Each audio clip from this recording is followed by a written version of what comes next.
Maka sebab itu, muslimin muslimat yang dirahmati Allah Subhanahu Wa Taala, kita sebut tadi itulah kan. Kesan lalai ni tiga.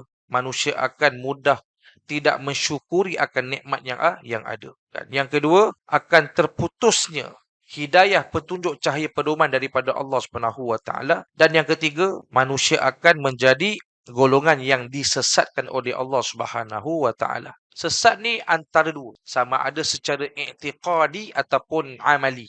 Sesat pada amalan. Apa contoh sesat pada amalan? Sekarang waktu solat tapi tak solat, contoh. Kan? Sekarang ni patutnya kita kena pergi kerja, kan? Janji dengan orang. Tiba-tiba kita khianati janji orang. Tak pergi kerja, kan? Kita tak tunaikan amanah mak ayah kita sebagai contoh. Tu antara contoh-contoh sesat dalam perkara amali. Tidak buat perbuatan yang sepatutnya yang disuruh dalam agama.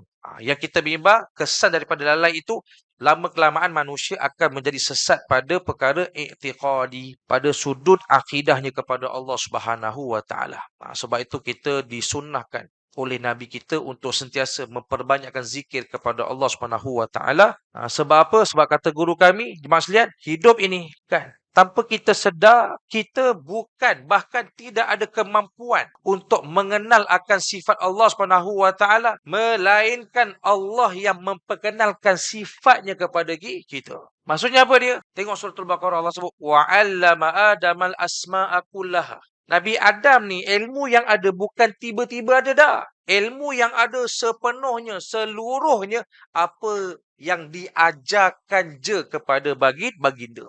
Sebab tu siapa yang nak Allah perkenalkan dirinya padanya, mesti dizahirkan terlebih dahulu kecintaan kita kepada Allah Subhanahu Wa Taala dengan cara menjaga amal ibadah kita kepada Allah Subhanahu Wa Taala. Sebab tu orang yang istiqamah bangun malam, solat berjemaah di masjid, Quran tak pernah tinggal, zikir tak pernah kurang, kan? Konsisten dia istiqamah dengan kebaikan. Maka lama kelamaan Allah ajarkan, Allah perkenalkan akan dirinya.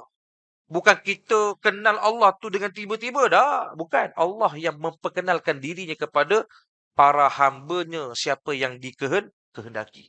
Sebab tu iman kita semua tak sama, berbeza jemaah sekalian. Jangan cakap orang yang mengajar ilmu tauhid, kan? Itu suatu jaminan, kan? Sifat mengenal Allah Ta'ala tu lebih baik berbanding kita. Dah, bukan begitu. Itu teori je. Yang dikatakan Allah memperkenalkan akan dirinya kepada makhluknya, kepada manusia itu dengan maksud hati. Hati tu makin mengenal, makin mendekat kepada Allah Subhanahu Wa Ta'ala, jemaah sekalian.